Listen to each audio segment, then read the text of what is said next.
안녕하세요. 반갑습니다. 오늘 참 좋은 날입니다. 하나님께서 저와 여러분의 가정에 준비하신 하나님의 은혜와 평강이 넘쳐나기를 예수님의 이름으로 축원합니다. 열왕기하 24장 8절로 20절의 말씀을 중심으로 기울어진 운동장을 바로잡을 수 있을까라는 의문을 던지면서 말씀을 나누고자 합니다. 기울어진 운동장, 원래 운동장은 평평해야 합니다. 물론 작업을 할 때는 물이 잘 빠지게 하는 구조를 통해서 약간 기울어질 수는 있습니다.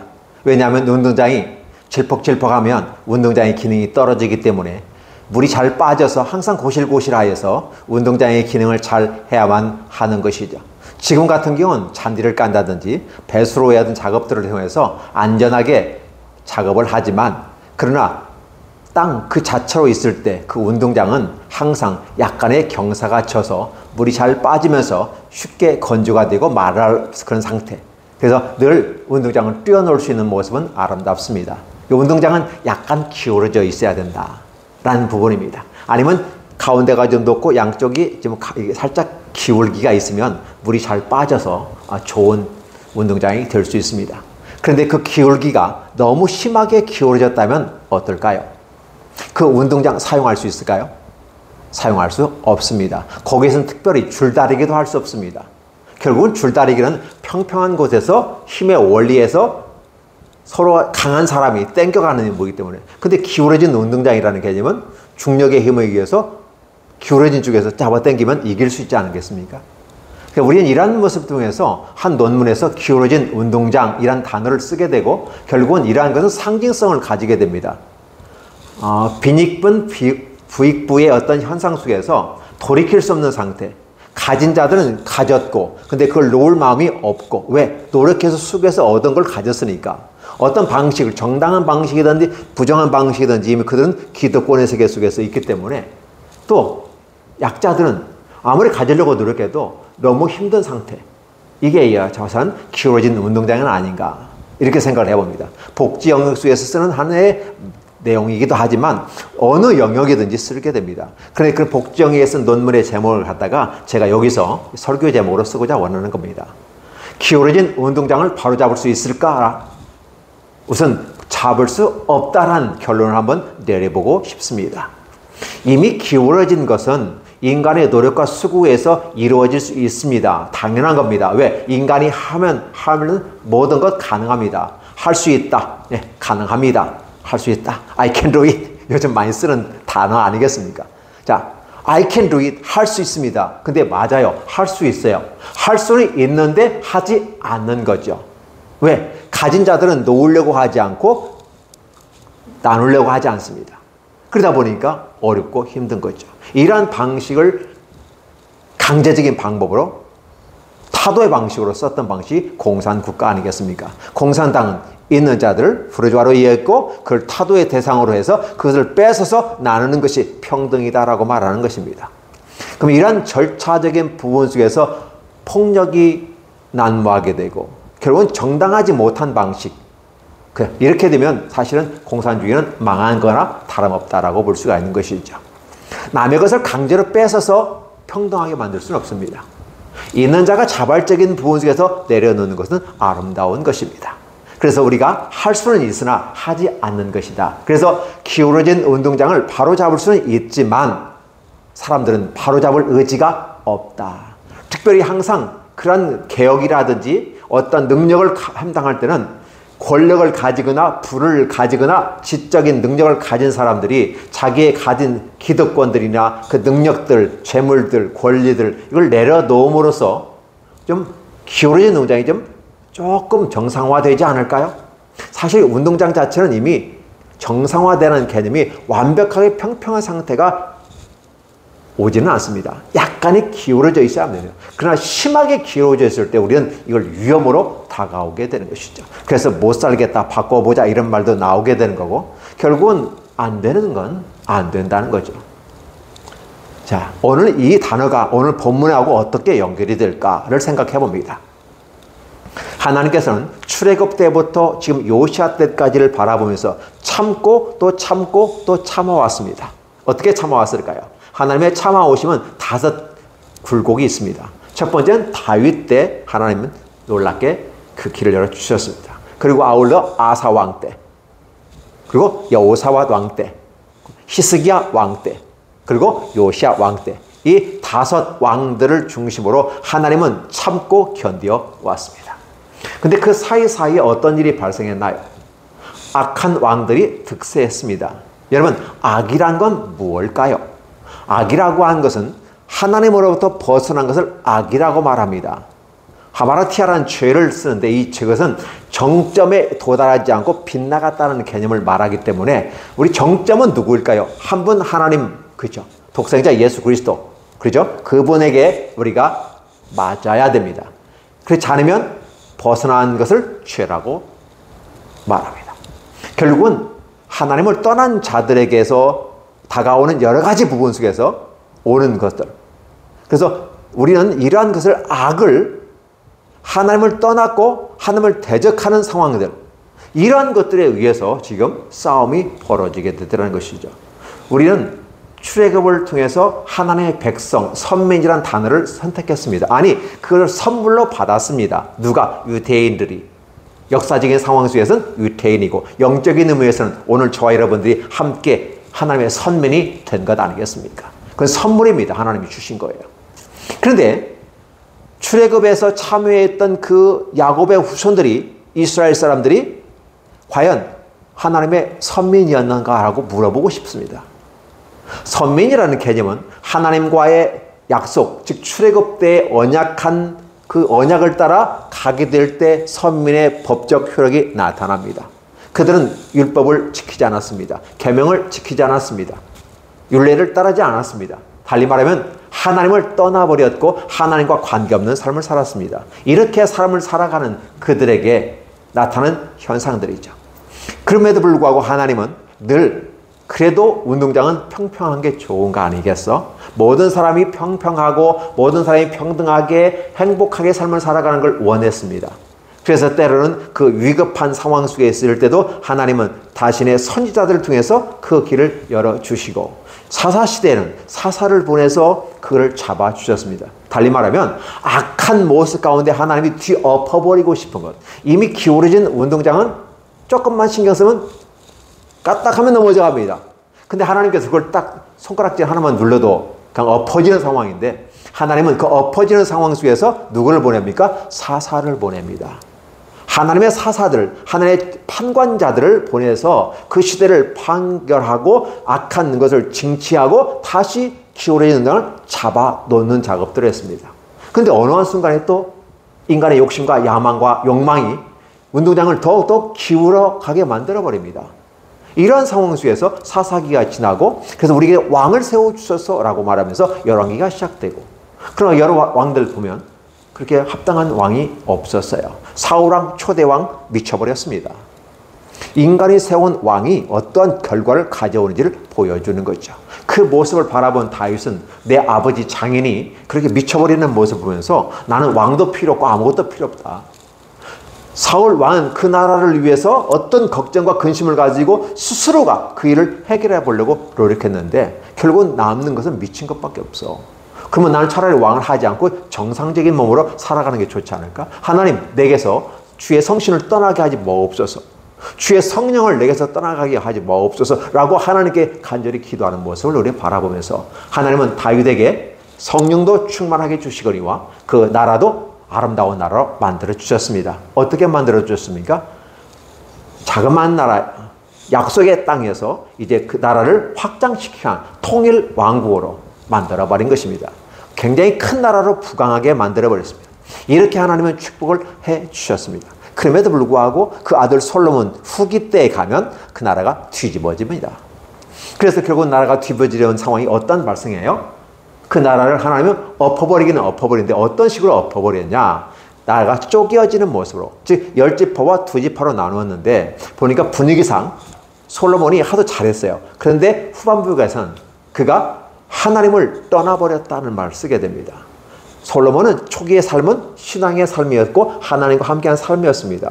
그런데 그는 어느 한순간에 기독교라고 하는 그 모습 가운데서 기독교의 종교에 머물러 있는 거죠. 나중에 그는 어디로 갑니까? 이방인 종교로 옮겨가게 되는 거죠. 달리 말하면 하나님을 중심으로 한 기독교에 그나마 여기에 남아있었더라면 하나님이 기회를 주셨을 텐데 여기에서 떠나서 이방인 종교로 가버린 거죠. 그러니까 기독교도 종교이고 이방인 종교도 종교라고 한다면 같은 거 아니야? 라고 말하면서 이쪽으로 가버린 거예요. 그래서 성경은 솔로몬이 하나님을 떠났다라는 표현을 쓰면서 하나님과 관계없는 인생이 되어버리는 거죠. 하나님은 이를 벌하기 위해서 어떻게 합니까? 남유다와 북이스라엘을 나누죠. 그래서 그의 아들 르호보암과 그죠? 북이스라엘 여로보암 두 나라로 나누면서 분열된 나라가 됩니다. 한 나라가 힘을 뭉쳐서 가는 것도 참 어려운데 나라가 나누어져서 서로 치고받고 형제간에 싸우면서 진행되는 그 모습은 가관인 거죠. 때로는 남유다와 북이스라엘이 전쟁하기도 하고 때로는 형제처럼 함께 연맹을 합니다. 어떤 식으로? 같이 동맹을 맺고 연맹하는 것은 대개 보면 어떤 식으로 되냐면 북이스라엘이 강하고 힘이 세니까 같이 동조하는 경우가 남유다에서 많았습니다. 여호사밧 같은 경우도 때로는 이 북이스라엘과 함께 원래는 우리가 한민족이었으니까 함께 합시다 이런 의미로 다가갔지만 결국은 열지파가 크기 때문에 결국은 동조하고 같이 갈 수밖에 없는 이런 상황이 발생하죠. 그래서 다음 안타까운 일들이 참 많이 발생하게 되는 거죠. 이런 모습들을 바라보면서 운동장이 계속해서 기울어져 가겠구나. 그러면 하나님은 다시 당신의 선한 왕들을 세우십니다. 아사 왕과 여호사밧. 물론 북이스라엘은 이미 나라가 기울어지기 시작하면서 점차적으로 기울어지고 있고 특별히 강력한 오므리 왕가에서 아합 왕 때는 거의 기울어지는 상태. 오죽했으면 엘리사라는 특단의 조치를 통해서 강력한 주의 종을 통해서 여호와의 능력과 권능을 나타내고 여호와 하나님이 진정한 하나님을 나타내는 이런 역사를 우리는 열왕기서에서 보았습니다. 자, 이러한 상태. 근데 남유다만큼은 그래서 렘넌트, 남아있는 자. 그러니까 12지파 속에서 10지파가 북이스라엘 가고 2지파가 남아있는데 그럼 북이스라엘 멸망해버리잖아요. 남유다 그나마 남아있죠. 남아있는 자, 그 렘넌트 된 남유다마저도 이제는 어떻게 돼요? 무너지는 상황이 되는데 그게 곧 북이스라엘을 쫓아가더라는 거죠. 남유다에는 선한 왕들이 그래도 하나님께서 보내주셔서 아사 왕도 있었고 여호사밧도 있습니다. 그리고 스킵해서 뛰어넘어서 히스기야 왕이 있었습니다.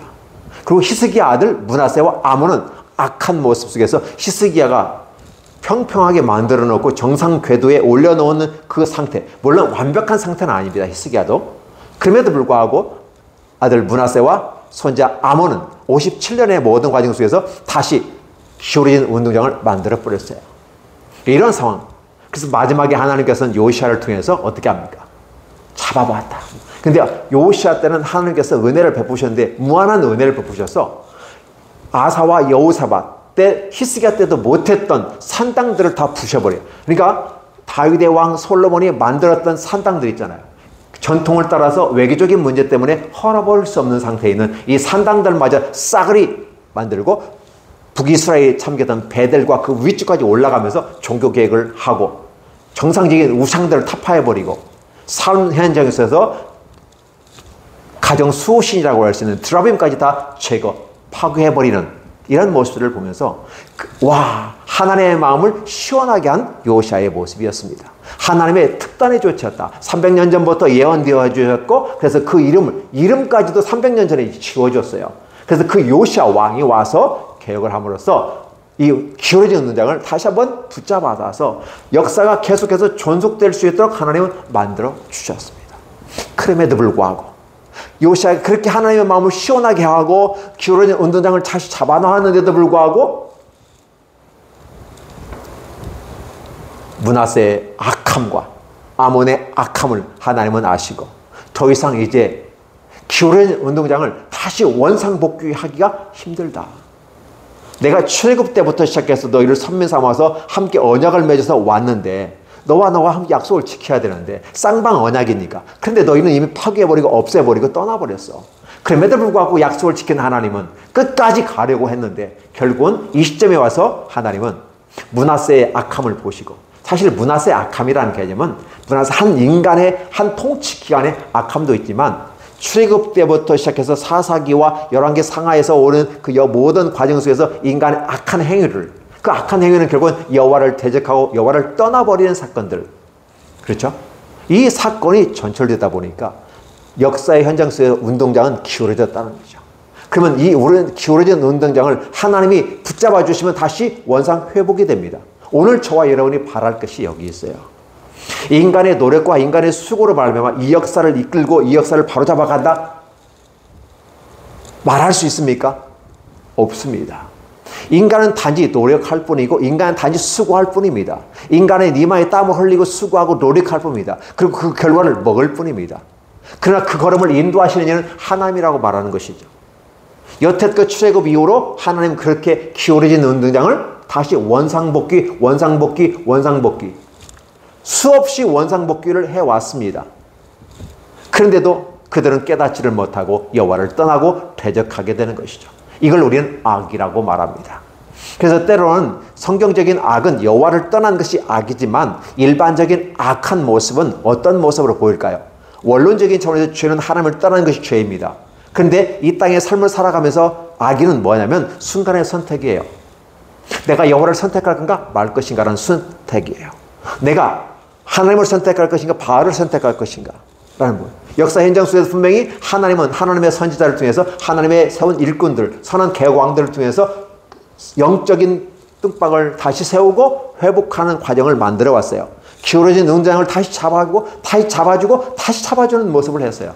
그런데 여전히 세상의 방식을 따라 바알과 아세라와 우상 숭배하들, 이럴 성신들을 섬기고 몰렉신을 섬기고 하나님의 가증히 여기는 것들, 하나님이 절대 그 많은 가증스러운 일들을 자발적으로 행하면 그 모습 가운데 더 이상 기울어진 운동장을 하나님은 붙잡아둘 명분이 없는 것이죠. 이제 때가 참해 앞으로 오실 메시아가 이 땅을 도래해야 되는 상황 속에 있기 때문에 이제 마지막 그 마지막에 기둥 같은 일꾼 누굴까요?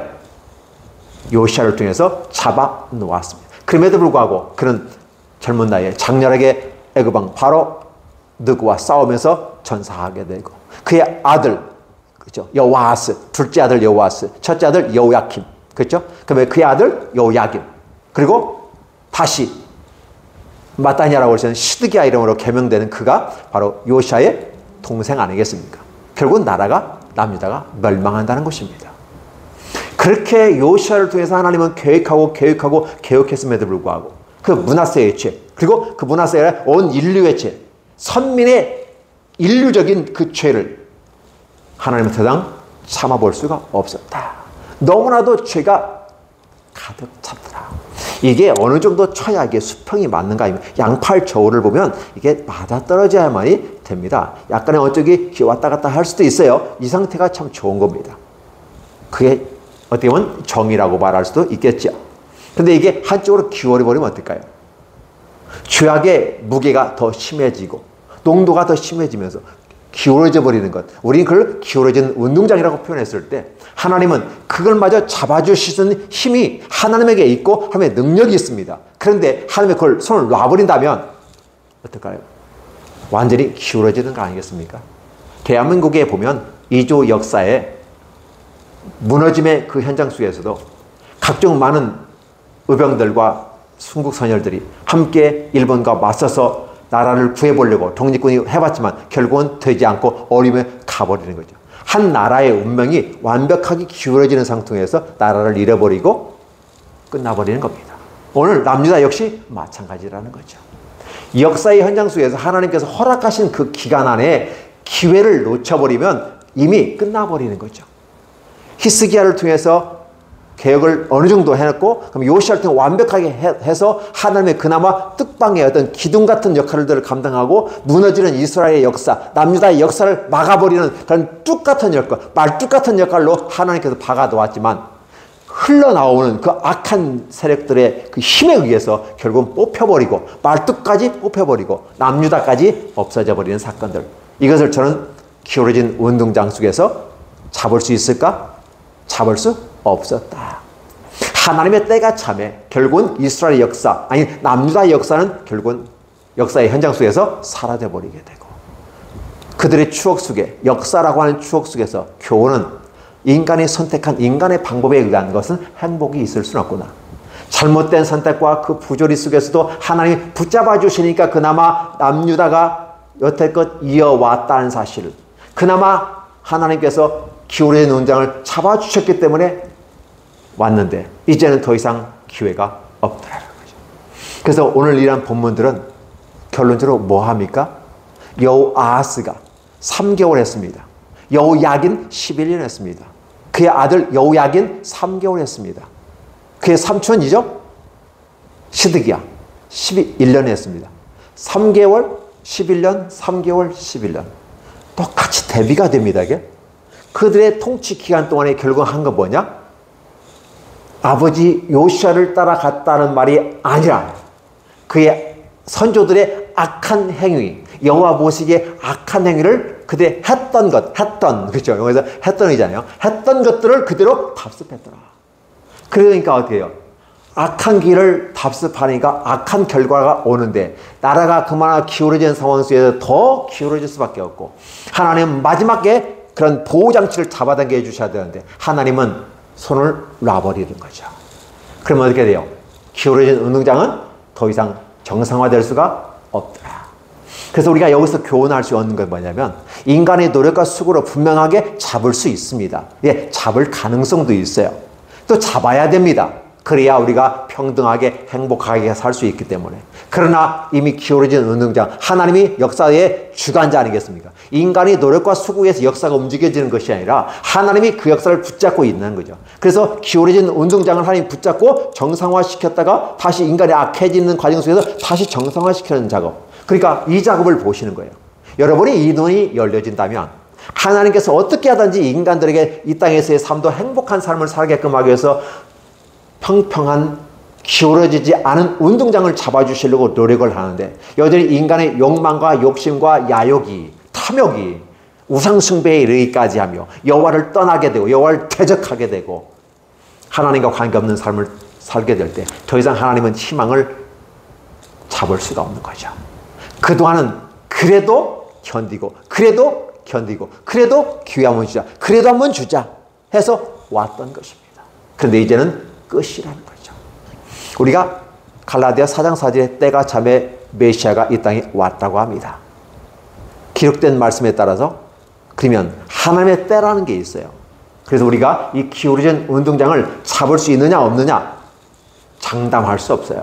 단지 우리는 기울어진 운동장을 잡아보려고 노력하고, 악한 세상에서 선한 것을 추구해 보려고 노력하고, 하나님 말씀을 무시하는 세계 속에서 여전히 하나님 말씀은 전파되어야 되고, 그래서 유튜브도 찍어서 하나님 말씀이 들려져야 되는 거고, 듣고 듣지 않는 것은 각자의 선택이지만 나는 전해야 되는 것은 하나님의 말씀을 주셨고 그 말씀을 전달자로서 전할 뿐인 것이죠.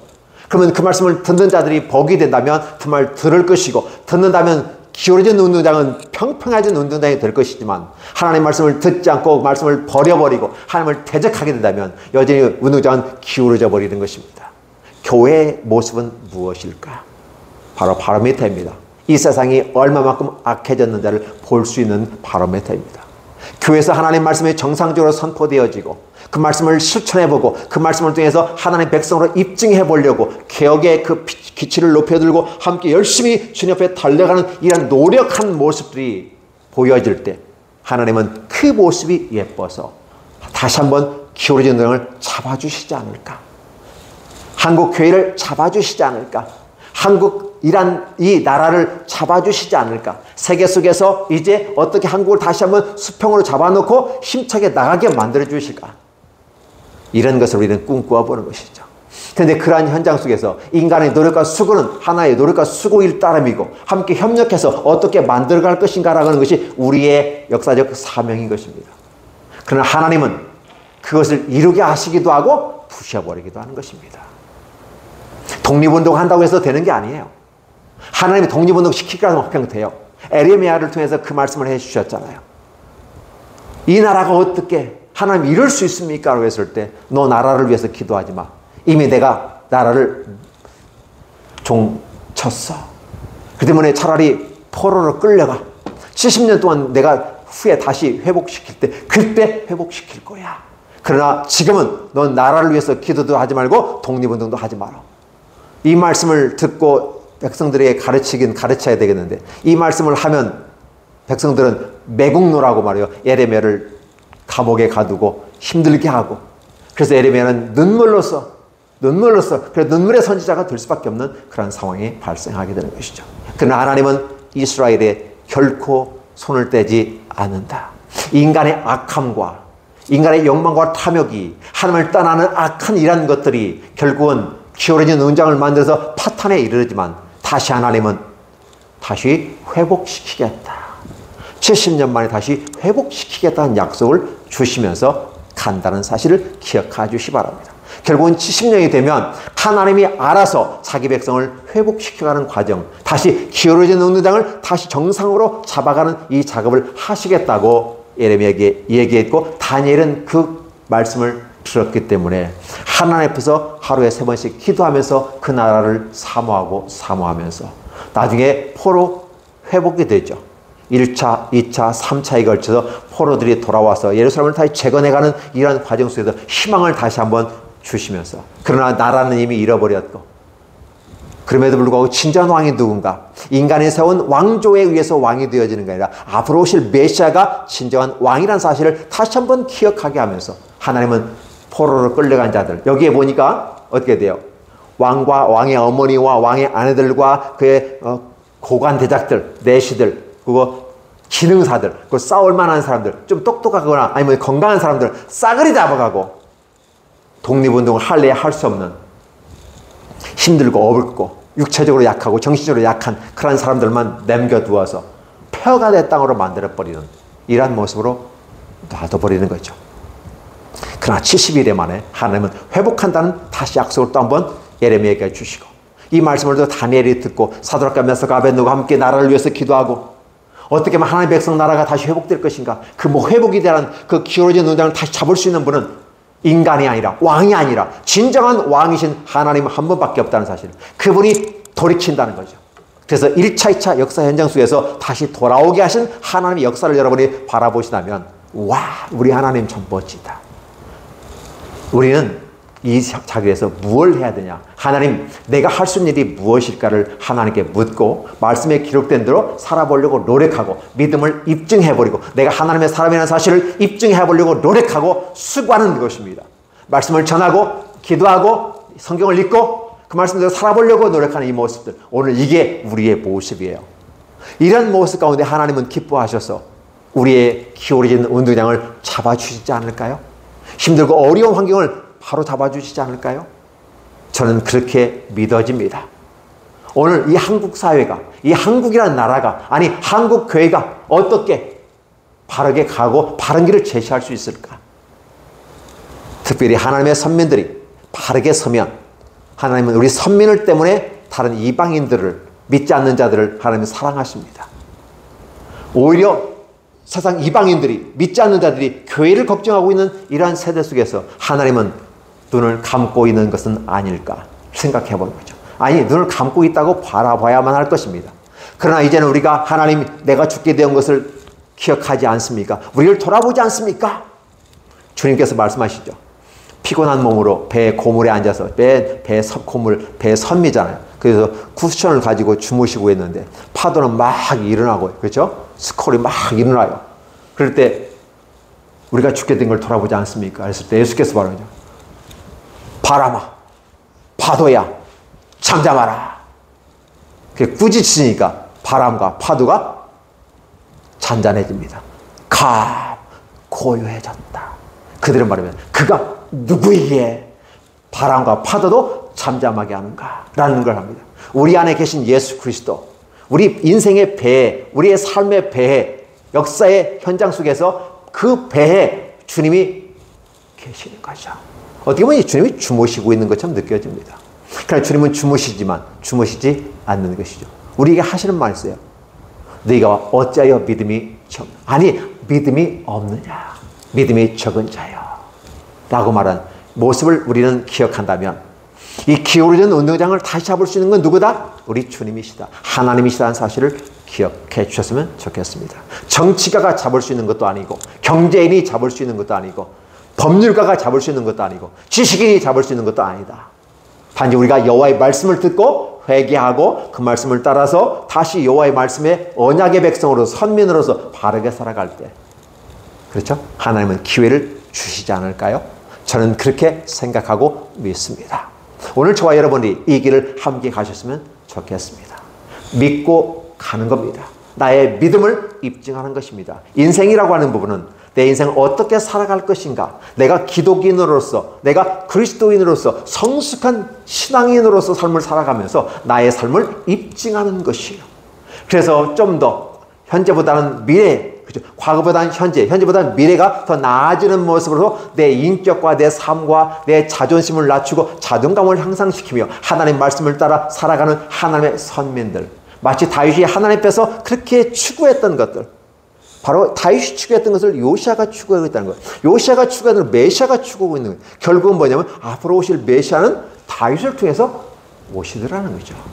그 다윗을 혈통을 따고 오시는 그분이시지만 사실 다윗의 무엇을 바라봅니까? 하나님 중심의 삶을 살아가는, 신앙의 하는 삶, 믿음의 삶을 살아갑니다. 종교인의 삶이 아니라. 네. 그래서 여러분들 기억해 주셨으면 좋겠어요. 기울어진 운동장, 그렇죠? 이건 사회적인 현상이고 사회 문제일 겁니다. 이 문제를 바로잡는 것은 누구다? 정치인도 아니고 법률가도 아니고 누구도 아니다는 사실, 우리 하나님이 잡으실 수 있다. 단지 우리는 우리 각자의 위치에서, 학자는 학자답게, 정치인은 정치인답게, 법률가는 법률가답게, 그렇죠? 상업하는 사람은 상업하는 사람답게 자신의 현장에 있어서 하나님을 생각하고 이웃을 생각한다면 하나님은 우리를 돌아보시지 않을까. 그렇죠? 그리고 특별히 하나님의 선민이라고 생각한 믿음의 사람들이 믿음의 사람들답게 살아가야지 않을까. 믿음의 사람답게 살아간다면 마치 다윗이라네요. 그죠? 그 다니엘과 사드락과 메삭과 아벳느고가 포로로 끌려갔음에도 불구하고, 나라를 잃어버렸음에도 불구하고 나라를 위해서 하루에 3번씩 기도했다는 것은 여러분이 아실 겁니다. 오직했으면 다니엘의 20일 기도를 할까요? 다니엘의 21일 기도를 하는 그 목적이 무엇일까요? 뭘 주옵소서 달라고만 합니다, 이 땅에서. 그러면서 다니엘의 20일 기도 맞습니까? 전혀 다른 기도예요. 진정한 다니엘의 기도는 여호와께서 기울어진 능을 다시 회복하며 포로된 것을 다시 돌아오게 하는 역사 속에서 역사의 주관자로서 그분은 우리의 삶의 기울어진 능장을 잡아주실 유일하신 분이라는 사실을 기억하시고 우리 주님을 잘 따라가십시다. 기도하겠습니다.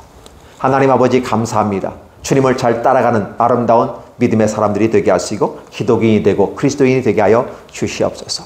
각자의 삶의 현장 속에서 내가 할 일이 무엇인가를 하나님께 묻고 내가 주어진 위치에서 보다 성숙되어지고 성숙한 성화되는 모습이 우리의 삶에 있게 하시고 이러한 삶을 통해서 하나님께 영광이 되어지고 이웃에게 사랑을 전하는 아름다운 삶이 될 수 있도록 복을 주옵소서.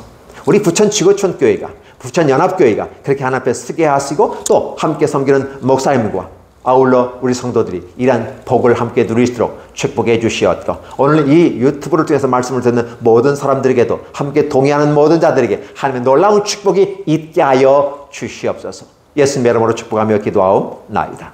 아멘.